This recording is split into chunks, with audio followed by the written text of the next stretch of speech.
When the 2026 St. Louis Cardinals season begins, they'll no longer just be a proud franchise in temporary decline.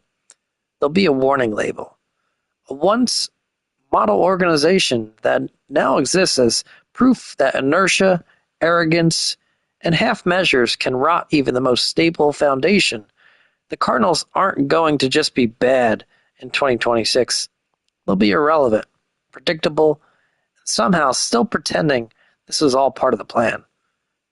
They will finish the year buried in the NL Central basement. Not because the division is strong, but because St. Louis is weak in every direction that matters. This didn't start in 2026 either. It culminated there. Let's start with what's already gone. Well, Nolan Arenado was traded away. And with him went the last true standard bearer in the clubhouse.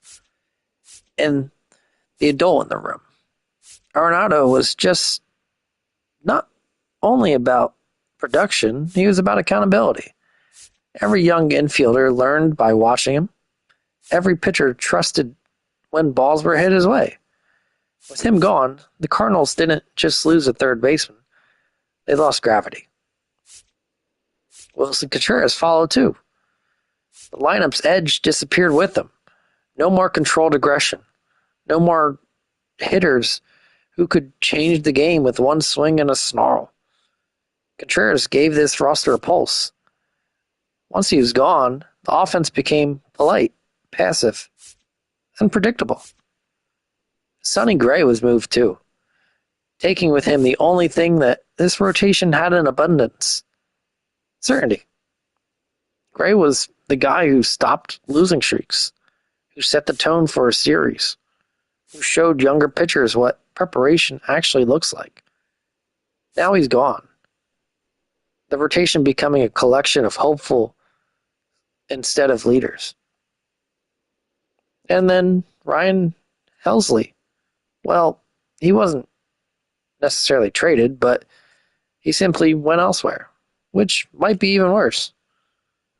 The Cardinals didn't even get assets back for the one reliever who made the ninth inning feel safe for the majority of his tenure. When Helsley walked, this bullpen has become a nightly coin flip. This is the backdrop before you even look at the roster. The Cardinals have already been stripped of their spine.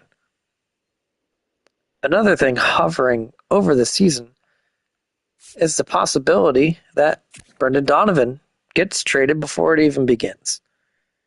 If that happens, whatever remains of this roster's credibility really goes with them. Donovan isn't necessarily flashy. He doesn't sell jerseys, but he is the exact type of player a fragile roster needs. Versatility, he's disciplined, dependable, he connects innings, he stabilizes lineups. He gives managers options instead of excuses. Trading him wouldn't be a rebuild move. It would be an admission that the front office has chosen asset cycling over fielding a functional major league team. The removal of all four, and maybe five, of what you're left with is not a transition period. It's a flat-out collapse. The Cardinals didn't replace elite production. They replaced it with hope, depth charts, and crossed fingers. If you could briefly leave a like and subscribe, everyone. It's free. Appreciate your support. So, back to it, though. In the famous words of Negan. The 2026 Cardinals pitching staff reads like a spring training split squad. A roster that accidentally became permanent. Looking at the arms on this roster, and a theme emerges quickly. There are a lot of them. And almost none of them scare you. Justin Brule, Kyle Lee, Gordon Graysoff, who is moving to the bullpen, Chris Roycroft, Nick Roquette, Andre Granillo, Ryan Fernandez. These aren't necessarily bad pictures in a vacuum, but they're roles and absolutely not pillars. These are guys you bring in when someone's hurt, not when you're trying to survive a 162 game season. Matthew Liberatore is still really figuring it out in his sixth year. Is he an ace? No. Hunter Dobbins, Michael McGreevy, Andre Paulette, Richard Fitz, they're all decent arms, but with a minimal ceiling, and not necessarily tone setters at all. They're all fourth or fifth pitchers in a rotation at best. And really our pitching staff full of 4.8 ERAs that feel inevitable by the third inning. They're going to struggle. Dustin May is their headline name that they acquired, which says everything.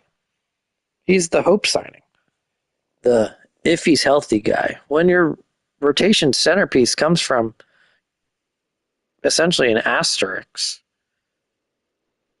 you're already in trouble. Yes, he can be great. He showed flashes, but is he? And then there's the back end of the bullpen, which truly may be the strongest piece here without saying much. Matt Swanson, Jojo Romero, Ryan Stanek, Riley O'Brien, they're all solid matchup arms, but they'll all be asked to play roles of heroes. No Helsley means no true stopper. Just vibes and a bunch of prayers really from the seventh inning on. Yes, O'Brien, Swanson, and Romero all succeeded in 2025, and they're solid bullpen pieces. But how long is Romero going to be on the team? Is he going to be dealt too? I think so. So how long will it be before two very good relief pieces are thrusted in action way more than they're needed to, just to keep them in close games and in the season? Moreover, the Cardinals will keep telling you the cavalry's coming.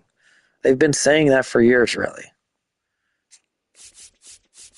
You got guys like Tink Hentz, Cooper Yerpe, Bryson Maltz, Dakota Roby, Matt Pouchard, who's a Rule 5 stash. He's probably, I see them probably putting him on the roster just to see what he has, but unproven. At some point, these development pieces really turn into disappearance. By 2026, these names don't represent hope. They represent organizational paralysis. The Cardinals don't promote aggressively. They don't commit decisively. They just wait and wait and wait. Think about this. 10 of the 40-man roster have yet to make the show. Let that sink in. 25%. 10 of the 40 have yet to play a major league game. Not rookies, not kids already breaking in. Just never been there. Add Leonardo Bernal, Jimmy Crooks, Joshua Baez, Nathan Church, Brian Torres too. In isolation, it's fine. In context, it's damning. This isn't youth, it's desperation. A serious contender does not rely on unknowns this deep into the roster. This is what happens when your pipeline produces volume instead of impact pieces. These 2026 Cardinals are going to be AAA cosplay night after night. The defining trait of the 2026 Cardinals is that they'll look like a major league team until the games start. Yeah, Jose Fermin, Cesar Prieto, Sayesi. These are quad A survivor guys who can rake in Memphis and more than likely vanish in St. Louis. They fill lineup spots, not box scores. They don't tilt gains. They're just there. Alec Burson absolutely brings a consistent contact and hit tool, and he does have a low strikeout rate, which translates to batting average stability and a potential middle of the order bat, which is a plus for both the Cardinals lineup and possible fantasy value too, if you care about that. But he can't be one of your best players if trying to look competent. Nolan Gorman still has power, but the hole's never closed. Mason Wynn plays elite defense, still has room to grow, sure, but the bat hasn't become a weapon yet. Not at all. Ivan Herrera has shown he can mash lefties and is one of the best hitting catchers in all of baseball, sure. Pedro Paez is a major league catcher and a valuable piece, but not necessarily an everyday starter. Yohel Pozo is one of the best third catchers in any organization, sure. There's solid depth here at catcher. Realistically, though, this roster is stacked with a bunch of players whose best case scenario is serviceable for the most part. And that's not how you win divisions. It's how you justify, at best, 70 wins. And then they've got an outfield of a bunch of almosts, really.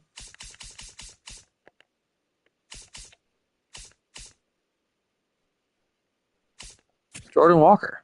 He's still trying to become the star the organization sold fans for years.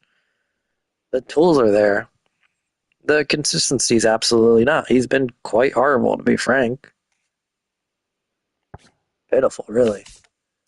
Lars Nootbaar does grind at bats and plays hard, but he's not carrying any lineup on any day. Maybe twice a year. He's decent. Victor Scott II is very fast. He's going to steal a bunch of bases. Play really good defense, too. But at times, his bat's going to give you nothing for weeks at a time. Poor hitter. Minimal power. There's athleticism between this team. There's youth, but there's no fear factor, no identity, no direction. And the most brutal part of the 2026 Cardinals is that they're bad. It's that they don't stand for anything anymore. They're not rebuilding aggressively. They're not contending honestly. They're not developing stars at all. Not fast enough.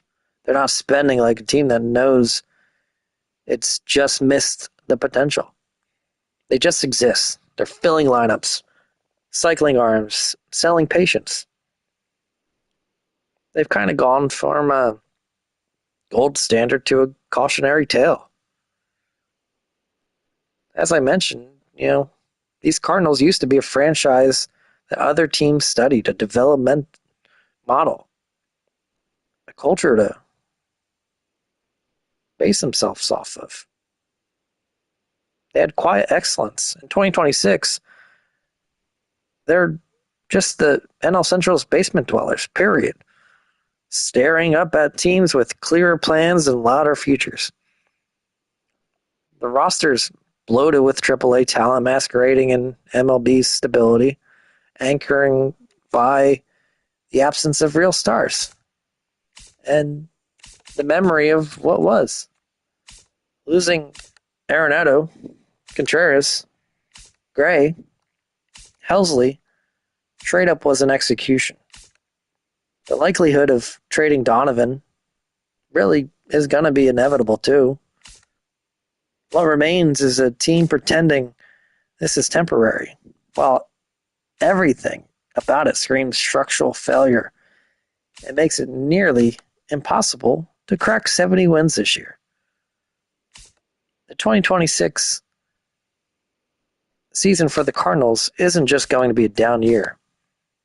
They'll be out there playing like the rent is late and the lights in the ballpark are already shut off. So, that's a wrap, everybody. Hope you've enjoyed. Subscribe, leave a like. Hope you've enjoyed the breakdown. Stay tuned for the next videos to come. Have a great one.